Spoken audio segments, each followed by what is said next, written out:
Hello again. The question I have actually just came to me just a few moments ago. That's co-creating at its best. So you've been speaking the last 2 days quite a bit about what's in our vortex.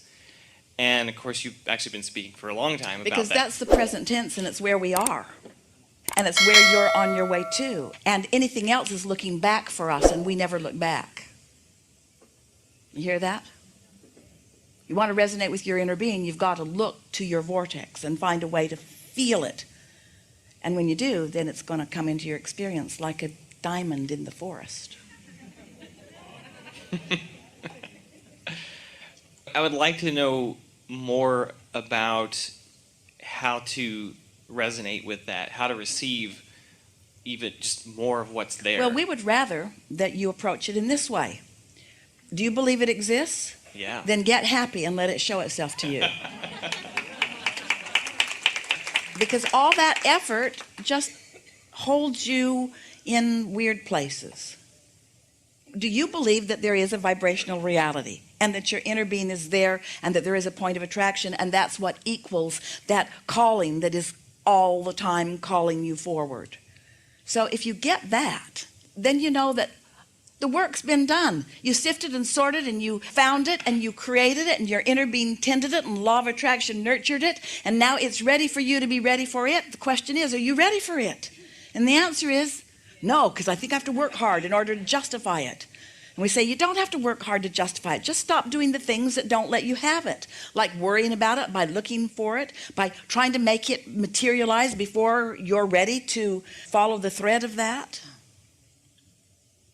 We think that this story that you heard today with our friend finding that diamond, now let's just walk through that for a minute. So really, can you imagine her saying, I really, really want to go to this seminar, but I just don't have the money, but I've got to find the money. So she calls her friends and bugs them. You got some money that you'll loan me? No, you didn't pay back the last money I loaned you. The credit company, would you loan me some money? No, your rating isn't, we're not talking about you. Not much. How can I get some money really fast? What could I do? What could I do? How could I do this? And just get all wadded up and all discouraged and all tense and everything about it. We want you to stop trying to make things happen and begin letting things happen. And that's the distinction that you want to discover for yourself. How can I let things happen? And there are two important understandings. First, to understand that it's already well along the way. Just because you can't see it doesn't mean it isn't ready to pop into your experience. That's such an important thing to know. But I can't see it, so it's missing. I don't want to start over. One day a man said to us, it was interesting, two people at the same seminar had similar stories. A man said to us, I have lost my fortune. I'm in my 60s. I lost it in a business transaction. It took me many, many years to acquire it, and now it's gone. And at this late stage in my life, I can't figure out how I'm going to get it back or get anything close to what I had amassed back. And we said to him, you're missing the point. He didn't know how he could have been more clear in explaining to us what had happened to him. And we said, you have a vibrational currency that didn't go anywhere. You have a vibrational leverage that you still can cash in. You're not starting over at zero. You're not starting to amass that fortune again. It's already amassed. All you have to do is get into the place where you can begin to receive it. And you can receive the fortune as large as you ever had amassed, and 10 times greater, because in the losing of that fortune, you put so much more in your vortex that is already amassed for you. One day, a woman was complaining that her current husband was someone else's ex-husband, and that her current husband was paying money to his previous wife, and that his previous wife was very greedy, and she kept demanding more and more, and kept going to the court and getting more, because he kept making more money. So every time he would make more money, she would go and get some of the more money he was making. And she said, so we never really get ahead in the way that we want to, because she keeps taking it. And she said, what do you think about that? And we said, we think it would be nice if he had 10 ex-wives. She thought we were kidding and then crazy. And then we said, well, if there are 10 people who have desire that are calling money through him, then everything will be 10 times more. So what's left over for you will be 10 times more, because that's the way the universe works. But people think in terms of splitting up this same pie. If somebody takes a piece of it, then I don't get as big a piece. But that's not the way that it is. You're creating your vortex, and your vortex is yielding to you to the degree that you are allowing it to yield. But it is prosperous and powerful. And so sometimes we know it's confusing because we teach you how to script. We teach you how to write scripts about yourself. We teach you how to make lists of positive aspects. We teach you how to pivot, to think about when you know what you don't want to know what you do want, because positive thought is always beneficial to you. But it reaches a point where if you are sort of stalled out on something, then do something different. And that different thing usually is stop thinking about the thing that you're stalled out on so much. Because when you stop thinking about it, your trains will dissipate on that end of the track, and you'll begin finding yourself in alignment, and ideas will come. And you know, we haven't talked about this today in the way that we really want you to hear it. You all think, and we know you think it, and we understand why you think it, but you are not serving yourself by thinking it. We started to say it's wrong thinking, but there's no wrong thinking. There's just dumb thinking. No, there's not. It's not.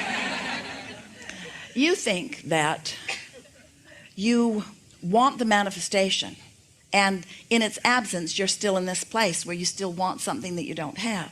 You want the manifestation. And we would so like to get you to come along with the idea that you don't want the manifestation. You want the thrill of the manifesting. It's not the manifestation, it's the manifesting. It's not the creation, it's the creating. It's being in the state of creating. It's being in the flow. It's being in that flow where you're turning the thoughts to things, because there's no ending to the thoughts that you will turn to things. And a pile of things is cumbersome. Although we're rooting for all the things that you want, someday, not so long from now, this same group of people will gather together on a demanifestation seminar. Because you're tired of building garages for all those cars you're amassing and all of that. Esther woke up one day and realized she has cars in too many places. And it's not easy. And her daughter said, oh, you've got real trouble.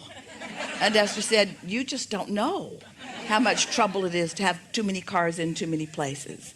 Somebody has to register them and get them inspected, and she's driving back and forth across the country to take them to the place that they were born so that they could get the inspection done. And Esther is thinking, I'd be better off with no cars. I just fly in somewhere and rent a car. Really simple. But that didn't occur to her until she had too many cars. You see what we're getting at? And so? I really appreciate what you're saying. I love it. Yeah. So ask your first question. You can't even find it, can you? Can't even really find it now.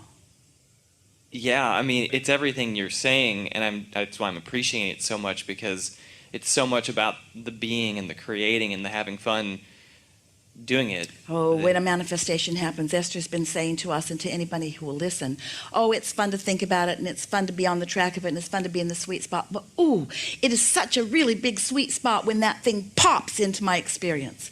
And we say, well, of course it is. That's maybe the sweetest moment of all, but it's only a moment. But it's the sweetest moment of all because what it is the culmination of everything that has gone before. When a manifestation comes into your full realization, so that you're seeing it and hearing it and smelling it and tasting it and touching it, of course it feels wonderful, because the contrast that you lived that gave birth to it is now being realized. The gestation process and your inner being tending it is now being realized. All of the cooperative components that have been gathered, and all those spurts of insight that you received, and all that inspiration that you found along the way, and all the people that you gathered along the way, of course it feels great when it manifests. Because the manifestation can never be separated from everything that brought it about, or from all the non-physical energies and physical energies that are involved in its creation. You're getting the sense of the creators that you are, your movers of energy, your aligners of energy, your molders and massagers of energy, your emotional creators who move emotion into better feeling places. It's your emotions that are your hands in the clay in this life that you are creating. It's fun, isn't it? Yeah. Yeah. I'm reveling in it. Thank you. Yeah. Enough? Yeah.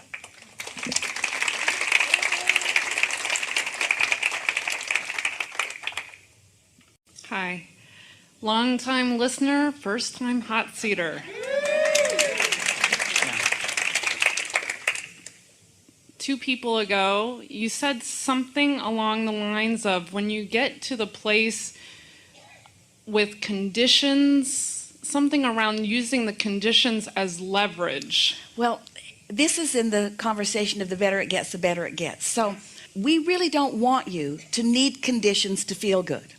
But once you understand how to feel good without the conditions, then as that momentum gets going, the good conditions will feed the next and the next and the next. It's sort of like Esther used this phrase with her daughter a few days ago, and her daughter said, I don't know what that means, and I don't know anybody else that knows what that means. Esther said it's like priming the pump.